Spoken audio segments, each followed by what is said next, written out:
사무엘상 27장 3절로 10절의 말씀입니다. 우리 한 절씩 교독하겠습니다. 제가 먼저 3절 말씀 봉독합니다. 다윗과 그의 사람들이 저마다 가족을 거느리고 가드에서 아기스와 동거하였는데 다윗이 그의 두 아내 이스라엘 여자 아히노암과 나발의 아내였던 갈멜 여자 아비가일과 함께 하였더니 다윗이 가드에 도망한 것을 어떤 사람이 사울에게 전하며 사울이 다시는 그를 수색하지 아니하니라. 다윗이 아기스에게 이르되 바라건대 내가 당신께 은혜를 입었다면 지방 성읍 가운데 한 곳을 내게 주어 내가 살게 하소서.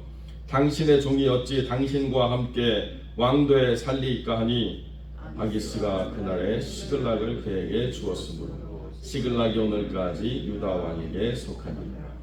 다윗이 블레셋 사람들의 지방에 산 날수는 1년 4개월이었더라. 다윗과 그의 사람들이 올라가서 그술 사람과 게르스 사람과 아말렉 사람을 침노하였으니 그들은 옛적부터 술과 애굽 땅으로 지나가는 지방의 주민이야. 다윗이 그 땅을 쳐서 남녀를 살려두지 아니하고 양과 소와 나귀와 낙타와 의복을 빼앗아 가지고 돌아와 아기스에게 이르매 아기스가 이르되 너희가 오늘 누구를 침노하였느냐 하니 다윗이 이르되 유다 네겝과 여라무엘 사람의 네겝과 겐 사람의 네겝이니이다 하였더라. 아멘. 본문의 말씀을 가지고 때로는 정답이 아닐 때에도 라는 제목으로 이 말씀을 함께 나누겠습니다. 많은 주석가들이 다윗이 블레셋으로 내려간 이 사건에 대해서 이것이 하나님의 뜻을 받들지 못하고 다윗이 선택한 실수였다라고 이렇게 많이들 해석을 하고 있습니다. 물론 저도 그렇게 설교를 했던 적이 있고 지금도 그것이 틀리다라고 생각하지는 않습니다. 그런데 이렇게 다윗의 선택에 하나님이 옳다 그르다를 정의 내리시지는 않았다는 것입니다. 처음에 다윗이 그렇게 내려갔을 때에 갓 선지자가 와가지고 다시 유다 땅으로 돌아가라 이렇게 하나님께서 말씀을 주셨을 그때는 분명히 다윗이 돌아가야 될 삶에 자리가 있다라고 우리가 분명히 깨달을 수가 있지만은 오늘 이 삶의 선택에 대해서 하나님이 선지자를 보내가지고 다시 다윗에게 돌아오라고는 말씀하시지 않았다는 것입니다. 그렇기 때문에 오늘 본문의 말씀을 옳다 그르다의 관점으로만 바라보는 것은 본문을 더 풍성하게 바라보는 데는 약간의 제약이 있는 것 같습니다. 오늘 본문의 관점은 옳다 그르다의 관점이 아니고 때로는 우리가 하나님 안에서 무엇인가 그 뜻을 제대로 깨닫지 못한 채 우리의 삶의 여정을 간다 할지라도 하나님께서 우리의 삶의 선택을 허용하실 때는 있다라고 하는 것을 우리가 한번 생각해 봐야 되는 것이죠. 우리가 완벽하게 답을 알고 우리가 완벽하게 답에 합당한 사람으로 살아가도록 하나님이 우리를 이렇게 주장하시는 것은 아닙니다. 우리는 바리새주의자가 아니거든요. 우리는 모든 행동과 판단에서 항상 옳다라고 인정함을 받기를 사모하지만 그러나 항상 옳을 수 있는 존재는 사실은 아니라는 것입니다. 때로는 옳지 않은 선택을 할 때도 있고 그 옳지 않다라고 하는 것이 악을 선택한다는 것이 아니라 완벽한 선에서 치우쳐 있는 부분이 있다 하더라도 하나님께서는 그러한 선택에 허용을 통해 가지고 우리의 삶에서 베푸시는 은혜와 긍휼이 있도록 이끄시는 하나님이시다라고 하는 것을 분명히 우리가 깨닫게 된다는 것입니다. 그러니까 우리가 하나님 앞에서 완벽하지 않으면 죄책감을 갖고 하나님께 나아가는 것들에 대해서 거리감을 두고 이렇게 우리의 신앙을 세워가서는 안 된다는 것이죠. 우리는 실수할 수 있고 잘못할 수 있고 깨닫지 못할 수도 있고 하나님이 원하시는 자리에 머무르지 않을 수도 있지만 우리가 항상 하나님께 나아가고 하나님의 뜻을 묻는 것들이 그것 때문에 막혀있거나 닫혀있거나 거부당하는 것이 아니라는 것입니다. 단 우리의 중심이 항상 하나님을 향하여서 있다라고 한다면 때로는 우리가 하나님이 원하시는 자리에 있지 않아도 하나님께서는 하나님의 사람들을 품으시고 복되게 하시고 회복시키시고 은혜로 풍성하게 하신다라고 하는 사실을 우리가 분명히 깨달을 수가 있다는 것입니다. 하나님께서 다윗에게 허락하신 허용이라고 하는 것을 우리가 우리의 삶에 적용할 때 우리도 하나님이 때로는 완벽하지 않지만 우리를 품어주시는 은혜가 있구나라고 하는 것을 우리가 알게 된다는 것이죠. 다윗과 그의 사람들이 저마다 가족을 데리고 갔습니다. 그러니까 600명만 딱 간 게 아니고 그 600명과 함께한 가족들이 가드라고 하는 도시로 들어갔다는 것입니다. 가드라고 하는 도시가 적어도 600명 거기에다가 플러스 얼마가 더 있는지 모르겠지만 최소한 600명 이상의 무장한 군인들이 들어가는데 아무런 위협을 받지 않을 정도로 가드라고 하는 것은 강력한 군사도시였다는 것입니다. 더군다나 이 가드는 다윗이 미친 척하고 도망갔던 그러한 전력이 있는 도시죠. 그런데도 불구하고 다시 6년간의 광야 생활과 사울의 핍박이라고 하는 것을 가드왕 아기스가 들으면서 다윗이라고 하는 것을 한번 재평가해 봐야 되겠다라고 하는 그런 마음이 들었다는 것입니다. 그래서 두 아내 이스라엘 여자 아히노암과 갈멜 여자 아비가일을 함께 데리고 가드 땅으로 들어가서 은혜를 구할 때에 여기 지금 1년 4개월이라고 하는 시간은 7절에 등장하는데요. 그 땅은 지방에 산 날수예요. 그러니까 시글락이라고 하는 땅으로 가서 산 날이 1년 4개월이고 가드라고 하는 곳에서 아기스와 함께 살아간 날들은 약 2년 8개월 정도 되는 시간을 보낸 것으로 추측하고 있습니다. 그래서 블레셋 땅에서 거한 시간들이 한 4년 되는데요. 그 중에서 독립적으로 살아간 시간은 1년 조금 넘는 시간이고 3년 가까운 시간은 아기스라고 하는 왕 밑에서 머물러야만 했던 그런 시간들이라는 것입니다. 그것이 결코 편안한 자리는 아니었다는 것이죠. 그렇기 때문에 아주 적절한 변명거리를 찾아가지고 명분을 세워서 시글락이라고 하는 땅으로 떠날 수 있는 그러한 동기를 부여받고 이렇게 옮겼다라고 하는 것을 보게 되는 것이죠. 그러니까 그렇게 3년 동안 그 가드 땅에 머무르는 이 시간들이 한편으로는 불편함이었지만 그러나 4절에 보면 사울의 그 수색에 더 이상 이끌려 다니지 않는 피곤치 않는 그러한 머물러의 시간을 허락받았다라고 성경이 이야기하고 있다는 것입니다. 어떤 사람들은 그래도 유다 땅에서 머물러야 된다라고 말하고 그래도 버텨내야 된다고 말하는데요. 그것이 정답입니다. 그런데 우리가 그 정답을 감내하기에는 완벽하지 않다는 거죠. 저도 힘든 시간들을 이렇게 쭉 보내고 난 어느 한때 갑자기 제가 그런 정신적인 스트레스에 많이 노출되었다는 것을 모르고 있었는데 지금도 약간 그런 경향이 있습니다만 전에는 이렇게 갇힌 공간에 대한 답답함이 없었거든요. 그리고 뭐 이렇게 차를 타더라도 어르신들에게 좋은 자리를 다 양보하고 맨 뒤로 가더라도 아무런 문제가 없었는데요. 어느 한날 그렇게 자리에 탔는데 차에서 뛰어내리고 싶더라고요. 너무 막 숨이 막히고 가슴이 터질 것 같고 그 자리를 도저히 앉아 있을 수 없는, 그래서 아무도 모르지만 저 혼자 스스로 제 마음을 다스려야 되는 시간들을 막 보낼 정도로 굉장히 힘든 그런 시간들이 있었고, 그러다 보니까 어떤 상황에서 또 한국을 가야 되는데요. 비행기 타러 들어가는 그 순간부터 숨이 막혀가지고 한동안 숨을 골라야만 됐던 그런 때가 있더라고요. 우리가 하나님을 의지하고 하나님 뜻 안에 머무르려 하고 하나님이 우리에게 이루시고자 하는 뜻대로 살려고 하지만 그러나 사람은 100% 완벽하게 그 삶을 감내하기가 어렵다는 것입니다. 그렇기 때문에 하나님께서는 우리에게 허용이라고 하는 것을 허락하신다는 거죠. 그것은 옳다 그르다의 문제가 아니라 하나님이 우리를 사랑하신다라고 하는 문제로만 바라봐야 된다는 것입니다. 우리의 행위가 옳으냐? 아닐 수도 있어요. 그렇지만 하나님이 우리를 사랑하시느냐? 예스라고 우리가 믿고 그 하나님의 허용 가운데서 잠시 쉼을 얻는 삶의 시간도 얼마든지 가능하다는 것입니다. 저희 아는 권사님이 딸에 대한 이야기를 하시는데요.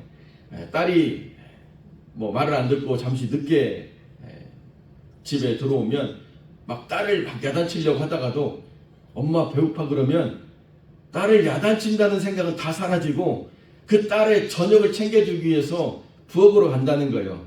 너는 도대체 이 시간까지 뭐하고 돌아다니다가 밥도 못 얻어먹었어 하면서 막 밥을 챙긴다는 거죠.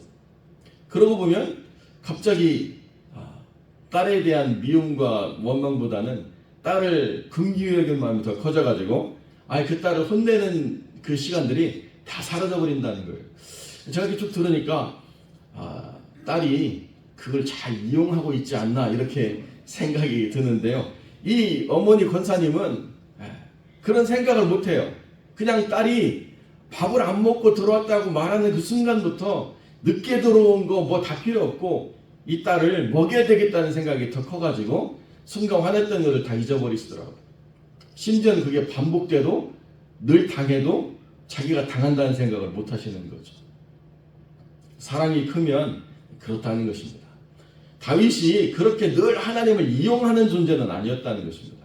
그러나 6년간 죽음이라고 하는 위협을 계속 버텨내야 되는 그 삶의 시간이라고 하면 나발을 죽이려고 하는 그 분노가 차올랐을 때 통제할 수 없는 자신을 발견하고 이것은 아니다라고 생각하는 순간이 있게 된다는 것입니다. 내가 계속 이 땅에 머물러 있다가는 사울에 의해서 죽임을 당할 것이라고 생각하지만 사실은 나도 나를 통제할 수 없는 그 분노, 그 충동에 대해서 다윗이 굉장히 충격으로 다가왔던 시간들이었다는 거죠. 그래서 블레셋으로 삶의 자리를 옮기게 되었다는 것입니다. 하나님께서는 그런 다윗의 연약함을 품어주시고 허용하셨다는 거죠. 그래서 3년 가까운 시간 동안 다른 어떤 것도 하지 않고 그냥 그 자리에 편안하게 머무르면서 삶의 쉼을 갖고 난 다음에 그 3년이라고 하는 시간이 다 채워져 갈 때 이제 아기스에게 나가서 내가 당신께 은혜를 입었다면 지방 성읍 가운데 한 곳을 내게 주어서 살게 하소서. 어찌 당신과 함께 왕도에 살겠습니까? 명분을 딱 내세우니까 3년간 다윗을 잘 관찰하던 아기스가 시글락이라고 하는 땅을 주었습니다. 그리고 나간 다음에 그 땅은 그 이후로 유다 땅이 되어버렸다는 거예요. 이게 하나님이 주시는 선물과 같은 선택이죠. 뿐만 아니라 이스라엘 사람의 평생 대적, 영원한 적인 아말렉을 쳐서 또 그들에게 큰 타격을 주는 일들을 다윗이 행하도록 이끌어 주셨다는 것입니다. 3년간 잘 쉬고 난 다음에 1년 4개월 동안 다윗이 뭘 했느냐? 거기서 영적 대적을 물리치는 일, 그 땅을 하나님의 땅으로 돌이키는 일들을 하나님이 허락하셨다는 것입니다. 그래서 그러한 허용이 단순히 눈 감아주는 허용이 아니고 그 허용이 하나님이 주시는 그 땅의 축복으로 임했다라고 성경이 우리에게 분명하게 가르쳐주고 있다는 거죠. 이게 하나님의 은혜라는 것입니다. 하나님께서 허락하신 하나님의 뜻은 그렇게 아주 좁고 협착하고 옴짝달싹도 못하게 우리를 어떤 삶에 얽매이게 하는 그런 뜻이 아니고 우리가 때로는 그 뜻을 온전히 수용할 수 없다 하더라도 하나님이 우리를 이끄시는 삶의 은혜 속에 허용이 있다는 것입니다. 우리가 지금 창세기를 읽고 있는데요. 그 조카 롯이 천사들이 이끌림 받아서 도망가는데 도저히 지금 도망 못 가겠다. 소알이라는 도시로 들어가서 살게 해달라고 하니까 허용해 주지 않습니까? 그래서 소돔과 고모라는 멸망하지만 소알이라는 땅에서 살아가도록 하시는 허용은 있었다는 거죠. 그것이 하나님의 은혜라는 것입니다.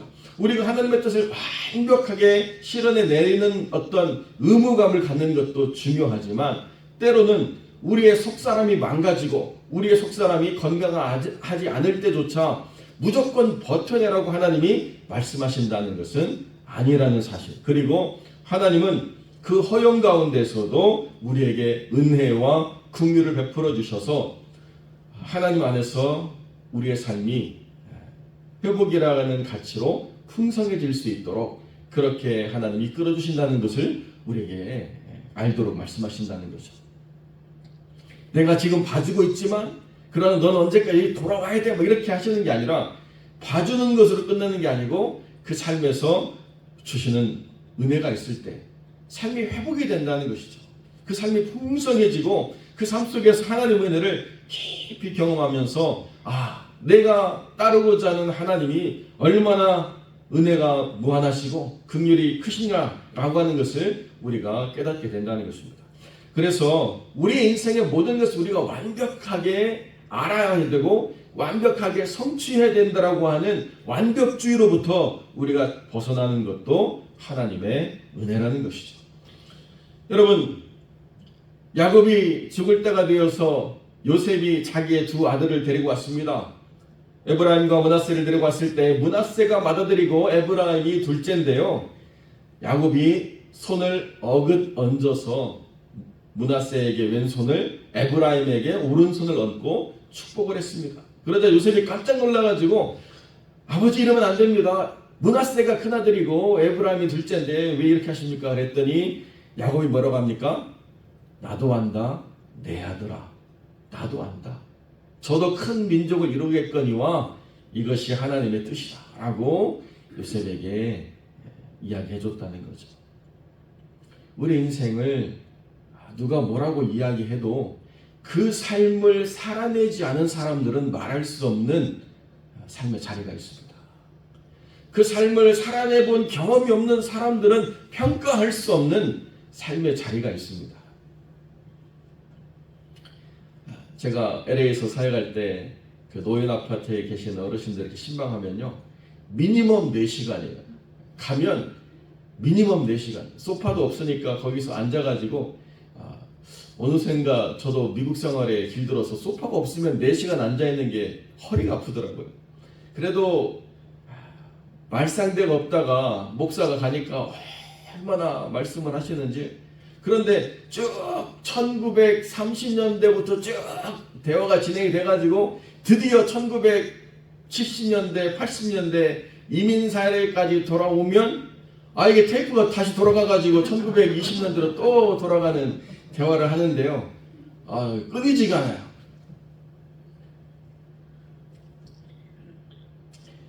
사람이 그립고 사람이 만남이 그립기 때문에 그렇게 이끌어 가시는데, 그런데 중요한 게 뭐냐, 그 삶의 모든 여정을 살아낸 사람만이 말할 수 있는 삶의 무게가 있더라고요. 그 삶을 어떻게 버텨냈느냐는 우리가 평가할 수가 없다는 거예요. 하나님이 아신다는 거죠. 하나님이 알고 하나님이 이끌어 가신다. 우리는 정답이 무엇인가는 말할 수 있지만 그 정답을 누군가의 삶에 적용해가지고 왜 이렇게 살아내지 않았는가라고 비판하는 것은 굉장히 제한적이고 또 조심해야 된다는 것입니다. 하나님께서는 우리의 삶을 아십니다. 그리고 우리가 어떻게 그 삶을 버텨내기 위해서 애쓰고 기도하며 인내했는가를 하나님이 너무나도 잘 아신다는 거죠. 그렇기 때문에 하나님이 우리의 어떤 선택에도 항상 100점이어야 된다라고 말씀하지 않고 모자라도 허용하시고, 허용하는 것으로 끝나는 게 아니라 상도 베풀어 주시고 쉼도 허락하시고 다시 일어날 회복의 때를 하나님이 허락하셔서 영적인 대적과 맞서 싸울 수 있는 자리까지 이끌어 주시는 하나님이시다라고 하는 것을 우리가 분명히 깨달을 때에, 사랑하는 성도 여러분, 100점이 아니어도 됩니다. 때로는 반드시 정답이라고 확신할 수 없는 그런 선택이어도 괜찮습니다. 하나님께서 다 아십니다. 만약에 그것이 하나님 뜻이 아니라고 한다면 하나님의 사람을 보내서 돌이키게 하실 것이고 다시 회복시켜 주실 것입니다. 그러나 하나님께서 허용하시는 때에는 그 허용으로 하나님이 주시는 은혜 속에서 충만하게 회복되어지고 그 은혜로 풍성해지는 삶을 누리시고, 그리고 영적 대적과 맞서 싸울 수 있는 그러한 자리까지 자신을 끌어올려서 믿음의 사람으로 다시 건강하게 하나님의 뜻을 성취해 나가는 복된 영혼들이 되시기를 우리 주님의 이름으로 간절히 축원드립니다.